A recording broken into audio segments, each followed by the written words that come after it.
Nakita ni Gingging yung dala ko, oh. Pasok ko pa lang sa pinto, nakita niya na may bit-bit akong cut grass. Ayan siya. Sumunod agad sa akin. Gustong gusto ni Gingging yan eh. Gusto mo rin, Tigiro? Ikaw, gusto mo? Sa'yo itong isa, oh.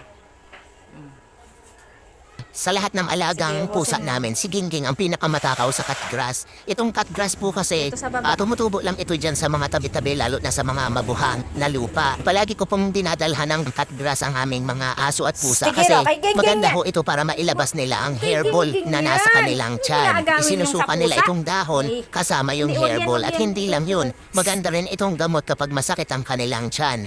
Kaya kapag Gawin ko yan naaamoy sa lang pusa, ito yan ng yung aming sa'yo. mga pusa at aso, Ubusin gustong mo. gusto nila ito kaya nakasunod na agad sila lalo na si Tigiro din at si Maxine yung aso namin. Gustong gusto din nila ito kainin. Alam kasi ng mga aso at pusa kung ano yung mga halabang gamot na pwede sa kanila.